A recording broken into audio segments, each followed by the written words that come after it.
Hello friends, welcome to to Z knowledge classes. आज की इस वीडियो में हम लोग देखने वाले हैं क्लास 10th का बायोलॉजी का छठा चैप्टर जनन का लघु उत्तरीय प्रश्न। तो वीडियो को अंत तक जरूर देखिएगा। चलिए तो वीडियो को शुरू करते हैं। देखिए, पहला नंबर प्रश्न है, अलैंगिक जनन की मुख्य विशेषता क्या है। तो इसका उत्तर लिखना है अलैंगिक जनन की मुख्य विशेषता। पहला लिखना है, इसमें जीवों का सिर्फ एक व्यष्टि भाग लेते हैं। दूसरा लिखना है, इसमें युग्मक अर्थात शुक्राणु और अंडाणु भाग नहीं लेते। तीसरा लिखना है, इस प्रकार के जनन में या तो समसूत्री कोशिका विभाजन या असमसूत्री कोशिका विभाजन होते हैं। चलिए, चौथा लिखना है, इस प्रकार के जनन में ज़्यादा संख्या में एवं जल्दी से अपनी संतानों की उत्पत्ति कर सकते हैं। पाँचवा लिखना है, इनमें मादा जीव गर्भधारण नहीं करती और ना ही दूसरे जीवों पर निर्भर रहना पड़ता है। चलिए, दूसरा नंबर प्रश्न है, द्विखंडन एवं बहुखंडन में क्या विभेद है। इसका उत्तर लिखना है, द्विखंडन की परिभाषा और बहुखंडन की परिभाषा को लिखना है। चलिए तो देखिए, द्विखंडन में एक कोशिकीय जीव अपने केंद्रक से अपने आप को दो भागों में बांटकर अलग करता है, उसे द्विखंडन कहते हैं। इसमें पुट्टी या शिष्ट नहीं बनता और इसमें दो ही जीव उत्पन्न होते हैं।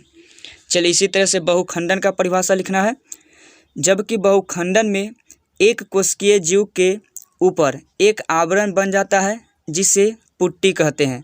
यह फटने के बाद जीव अनेक खंडों में विभक्त होकर अनेक जीव उत्पन्न करता है।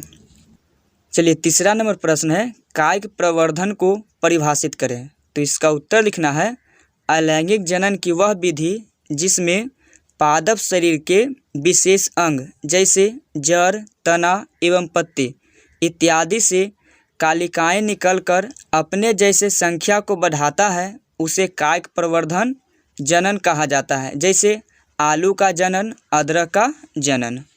चलिए, 4 नंबर प्रश्न है, पुनर्जनन में क्या होता है। तो इसका उत्तर लिखना है, पुनर्जनन में कोई जीव का शरीर किसी कारणवश कट जाता है और दोबारा उसी के स्थान पर नया अंग निकल आता है, जैसे प्लेनेरिया तथा हाइड्रा का जनन।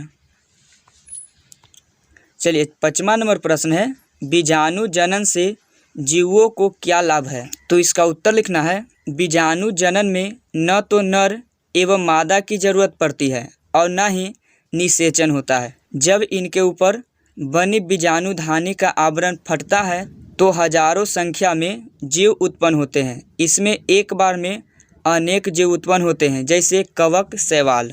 चलिए, 6 नंबर प्रश्न है, क्या जटिल संरचना वाले जीव पुनर्जनन द्वारा नई संतति उत्पन्न कर सकते हैं। तो इसका उत्तर लिखना है, नहीं, जटिल संरचना वाले जीव में पुनर्जनन द्वारा संतति उत्पन्न संभव नहीं है, क्योंकि पुनर्जनन सिर्फ सरल अधिकांशतः एक कोशिकीय जीवों में ही संभव होती है।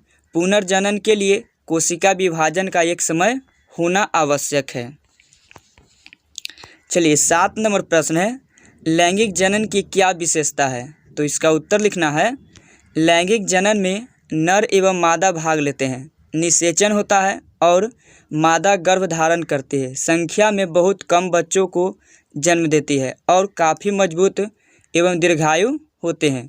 उन्हें जीने का अवसर अधिक प्राप्त होता है। चलिए, 8 नंबर प्रश्न है, एक प्रारूपी के सहायक अंग एवं आवश्यक अंग में क्या भिन्नता है। तो इसका उत्तर लिखना है, पुष्प में 2 तरह के अंग होते हैं, एक सहायक अंग जो स्त्री केसर एवं पुंग केसर को सहायता प्रदान करता है, तथा दूसरा आवश्यक अंग जो खुद जनन क्रिया भाग लेते हैं। दल पत्र तथा बाहरी दल पत्र यह सब सहायक अंग है, जबकि अंडाशय, परागकण, वर्तिका तथा वर्तिकाग्र यह सब आवश्यक अंग है। चलिए, 9 नंबर प्रश्न है, स्वपरागन एवं परपरागन में क्या अंतर है। तो इसका उत्तर लिखना है, किसी पुष्पीय पौधे के परागकोश से परागकण निकलकर अपने ही प्रजाति के दूसरे पुष्पों के वर्तिकाग्र पर पहुंचता है, तब यह क्रिया परपरागन कहलाता है। चलिए, इसी तरह से स्वपरागन का परिभाषा लिखना है, जबकि किसी पुष्पीय पौधे के परागकोश से परागकण निकलकर अपने ही वर्तिकाग्र पर पहुंचता है तब उसे स्वपरागन कहा जाता है। चलिए 10 नंबर प्रश्न है, अलैंगिक जनन की तुलना में लैंगिक जनन से क्या लाभ होता है? तो इसका उत्तर लिखना है, लैंगिक जनन से जो जीव उत्पन्न होते हैं वह संख्या में कम परंतु दीर्घायु होते हैं, माता पिता के सहयोग से जन्म लेते हैं, इसलिए वातावरण से लड़ने की क्षमता उनमें अधिक होती है। जबकि अलैंगिक जनन द्वारा उत्पन्न संतान संख्या में अधिक परंतु कमजोर और अल्पायु होते हैं, उन्हें जीवन जीने का अवसर कम प्राप्त होता है। इस प्रकार हम कह सकते हैं अलैंगिक जनन की तुलना में लैंगिक जनन लाभप्रद है। चलिए 11 नंबर प्रश्न है, बीज पत्र का क्या काम है? तो इसका उत्तर लिखना है, बीज पत्र का काम है भोजन का संग्रह करना तथा दबे हुए मिट्टी में बीज को भोजन प्रदान करना। जब बीज क्लोरोफिल विहीन होता है, भोजन बनाने में सक्षम नहीं होता है, तब पौधों में उस समय पौधों में ही यही बीज भोजन प्रदान कराकर बीज को जीवित रखता है। चलिए 12 नंबर प्रश्न है, पुरस्थ ग्रंथि के कार्यों का उल्लेख करें। तो इसका उत्तर लिखना है, पुरस्थ ग्रंथि अपने अंदर से पुरस्थ द्रव स्रावित करती है जो वीर्य में मिलकर उसे गंधयुक्त बना देता है, जिससे शुक्राणु काफ़ी सक्रिय और क्रियाशील हो जाता है। चलिए 13 नंबर प्रश्न है, फैलोपियन नलिका की संरचना का वर्णन करें।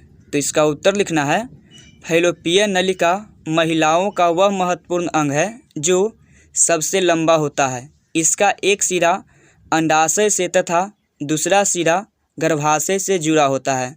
अंडाशय से निकला हुआ अंडाणु इसी फैलोपियन नलिका में आकर ठहरता है और निषेचन भी यही होता है। चलिए 14 नंबर प्रश्न है, निषेचन न हो सकने वाले एक परिपक्व अंडाणु का क्या होता है? तो इसका उत्तर लिखना है, अंडाशय से निकला हुआ परिपक्व अंडाणु फैलोपियन नलिका में आकर 24 घंटे तक ठहरता है। यदि इस समय के अंदर निषेचन नहीं हुआ तो वह स्वतः ही नष्ट होकर गर्भाशय द्वारा बाहर निकल जाता है।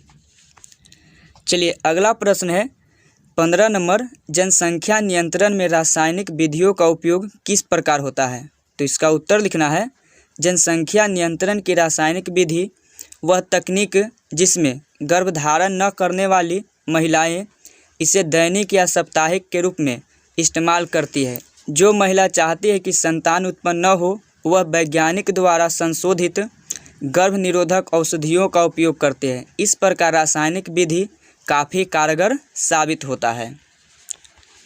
चलिए 16 नंबर प्रश्न है, लैंगिक संचारित रोगों को तालिका के माध्यम से दर्शाएं।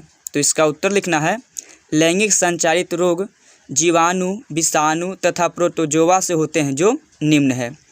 पहला लिखना है जीवाणु द्वारा गोनोरिया सिफिलिस, दूसरा विषाणु द्वारा सर्विक्स कैंसर सर्विक्स एड्स, तीसरा है प्रोटोजोआ द्वारा ट्राइकोमोनियासिस।